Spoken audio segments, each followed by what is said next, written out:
Então, falando da palavra de Deus, tem muitas situações nas instruções do segundo filho, Isaac, e também das profecias de Yeshayahu, conhecido como Isaías. Encontramos então no capítulo 61 uma referência específica relacionada com a festa da primavera e a festa do outono.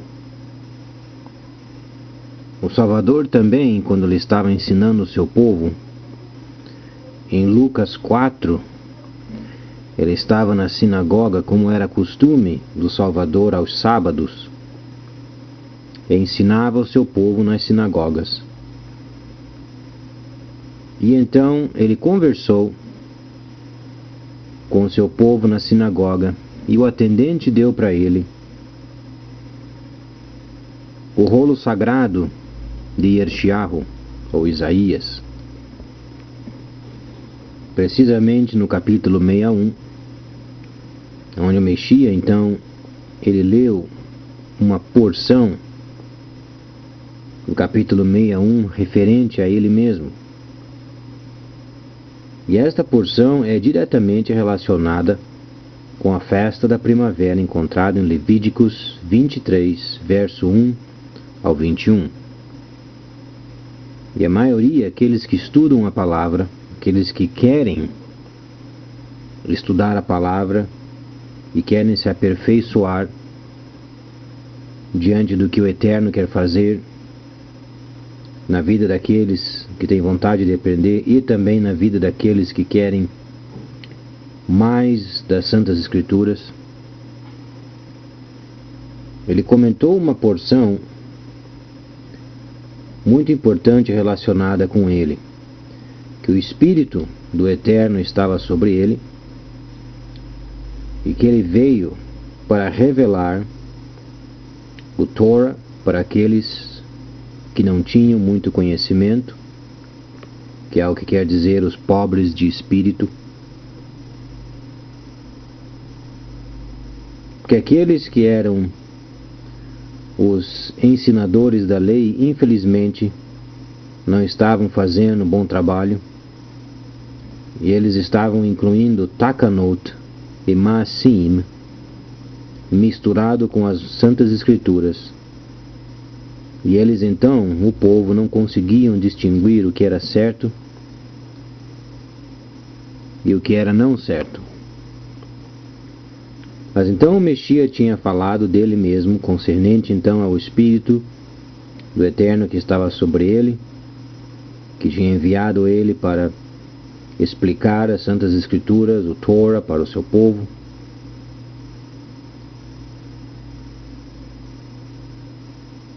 E também para curar os corações daqueles que estavam feridos. E antes dele ler a porção relacionada com a vingança, ele então não leu, fechou o rolo e entregou para o atendente.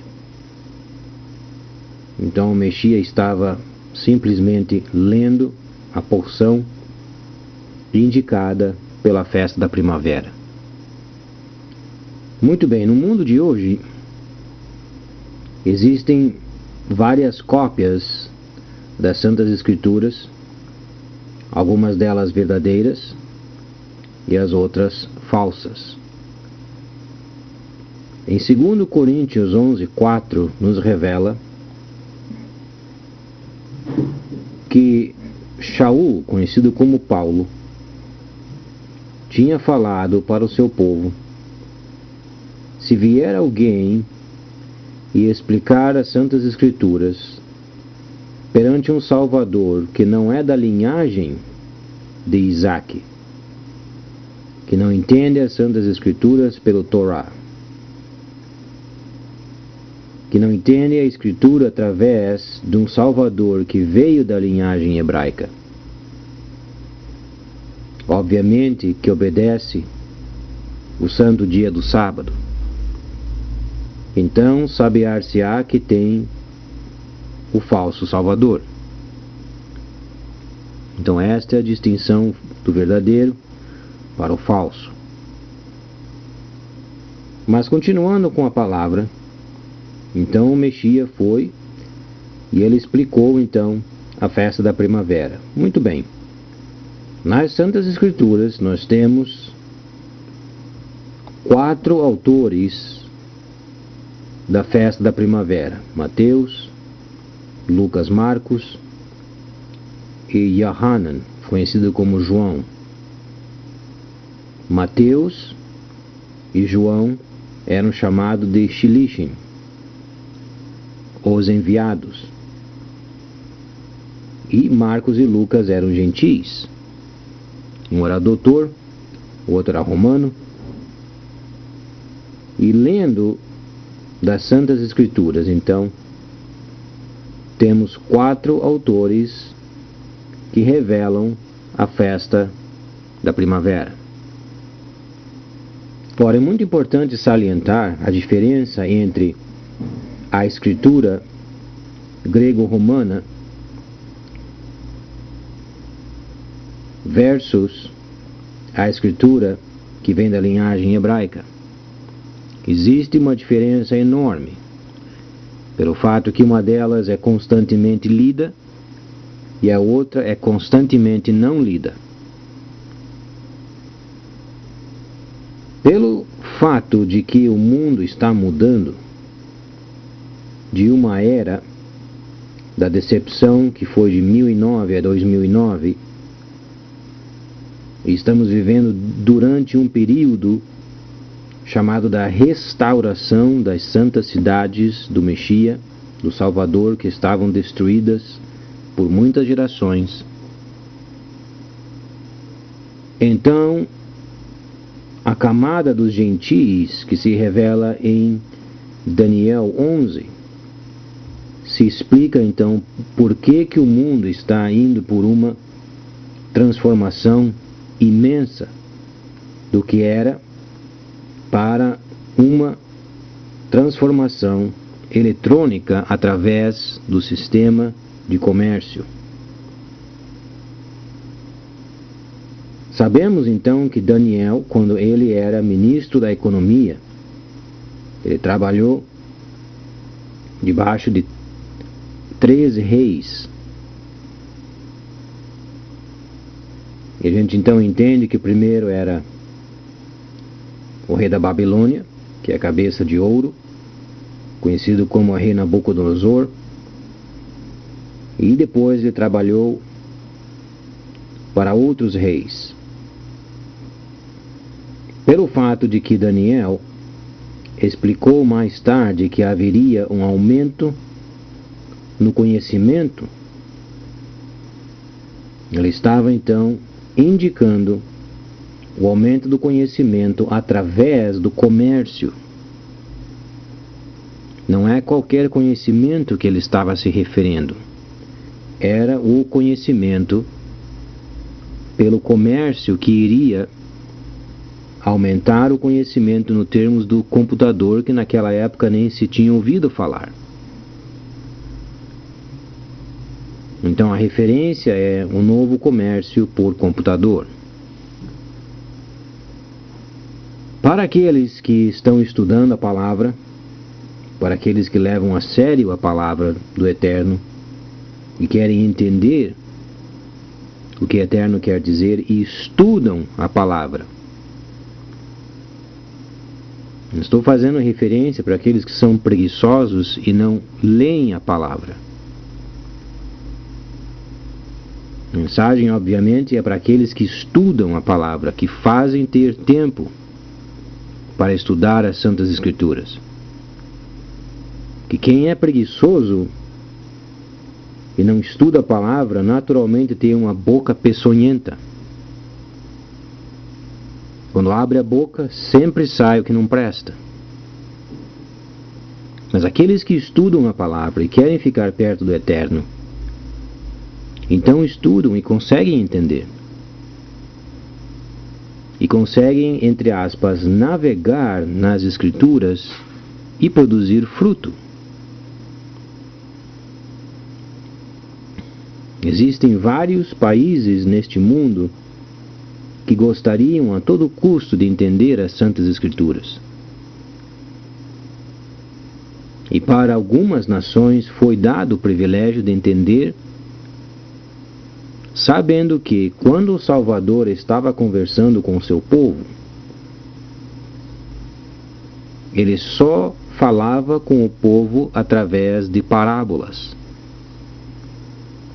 O Salvador nunca falava diretamente o que queria dizer uma escritura.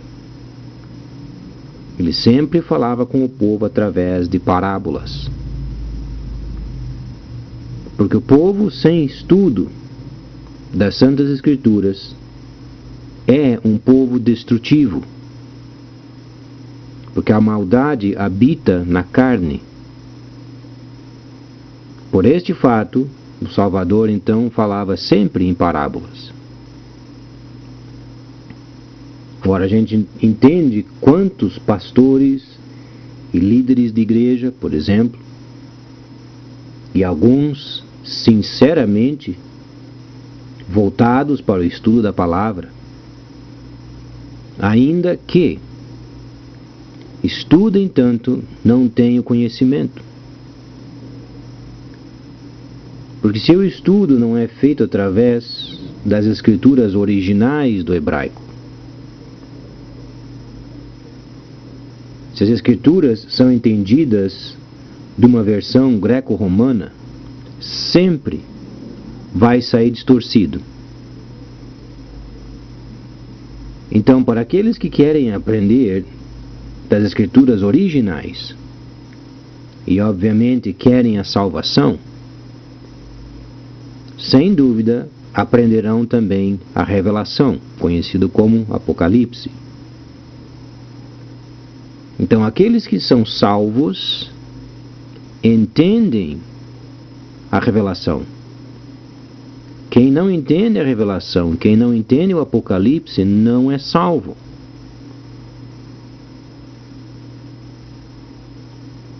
A pergunta é difícil de entender o Apocalipse? A resposta é não.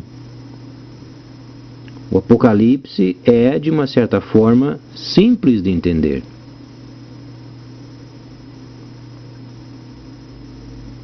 Então, as Escrituras, para a gente aprender, entre aspas, a navegar através das Escrituras, é preciso entender, então, as camadas.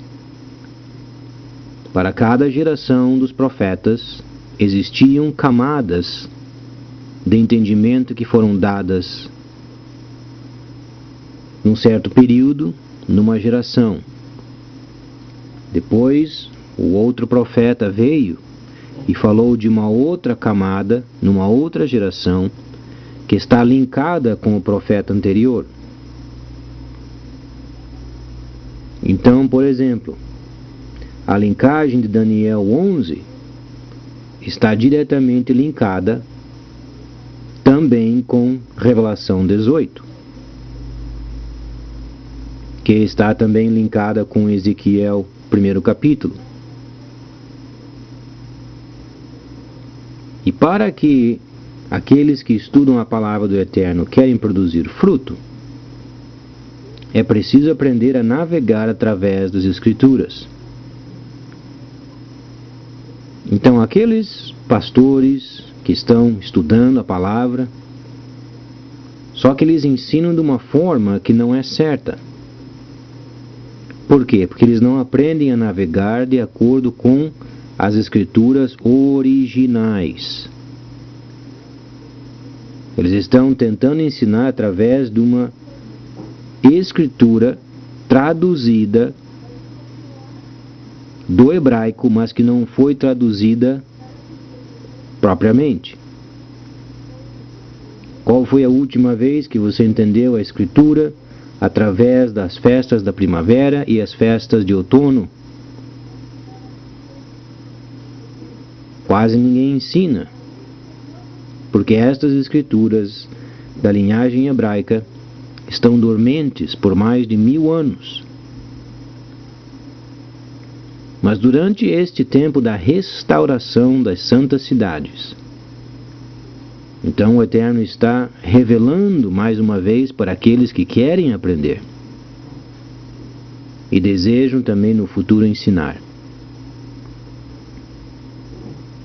Aonde que encontramos então uma prova do capítulo 61, por exemplo? Diz então o grande profeta Yirmiyahu que as santas cidades que estavam destruídas por muitos séculos retornariam. E a primeira cidade que sabemos está no Sudão, fica no norte da África.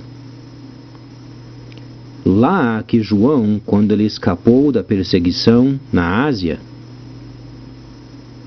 e na região de Israel, quando ele saiu de lá perseguido, lá já existia uma comunidade hebraica chamada Beta Israel. Lá então João formou a primeira cidade santa. E o objetivo daquilo era simplesmente informar ao povo hebraico que a festa da primavera tinha sido completa. Então eles se reuniam e de lá alguns dos hebreus tinham funções. Então os dons do Espírito não existem. O que existe são as funções que o Santo Espírito, chamado de Ruach HaKodesh, dá ao seu povo, e então eles se agrupam e formam uma santa cidade. Agora, qual é o modelo que vem esta santa cidade? O modelo vem da cidade que estava no deserto, quando Moisés instalou então os rituais. A lei que foi dada no monte e a santa cidade primeira que foi então revelada no deserto. Aquele era o modelo de uma cidade santa que depois, quando veio o Salvador, ele substituiu o Eterno no Santo dos Santos pela presença dele. E o modelo, então, que o Messias escolheu foi exatamente aquele que Moisés ensinou, e muitas cidades estavam, então, no mundo. O entendimento é simples. Depois, então, que João estabeleceu a primeira cidade no Sudão, sabemos que durante a época dele já existia a Arca da Aliança e a cópia do Torah, porque a rainha de Sheba, ela ia até Israel e gostava muito de Israel, e o rei Salomão então deu uma cópia da Arca da Aliança. É por isso que então no Sudão ou na Etiópia, que era a região onde hoje é o Sudão, pelo menos uma parte do lado oeste, está hoje em dia o Sudão, mas antigamente era a área ainda da Etiópia. Por isso que se fala tanto que a Arca da Aliança está na Etiópia, mas na verdade era uma cópia que o rei Salomão deu para ela. Então Beta Israel já era muito conhecida. E por causa disto, então, João, fugindo da perseguição, foi até o norte da África, que fica ao sul de Israel, e lá ele então estabeleceu a primeira santa cidade. Tinha então a tendazinha de Moisés, que foi ensinada no deserto, tinha o menora, que é a presença do Santo Espírito, tinha então os utensílios, tinha tudo o que precisava na tenda que Moisés ensinou, exceto pelos sacrifícios. Porque em Hebreus 7:12 fala de uma mudança não na situação relacionada com uma troca, mas sim como uma parte que foi completa para iniciar uma segunda.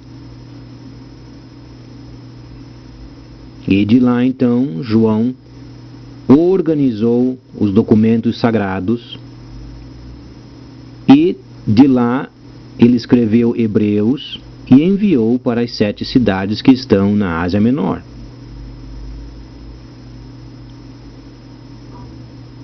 Sabemos então que as 7 cidades, por exemplo, Éfeso, Filadélfia, Esmirna, as 7 cidades estavam em pecado. Então, João enviou os documentos para as 7 cidades e elas foram então organizadas como deveria ser. Depois, no capítulo 10 da Revelação, o anjo comentou com João que ele teria que sair da santa cidade e ir até a Ásia Menor e ainda proclamar e profetizar. Quando ele saiu da cidade santa que está em Beta Israel, que era a antiga Etiópia, que hoje que é o Sudão, ele foi para Éfeso.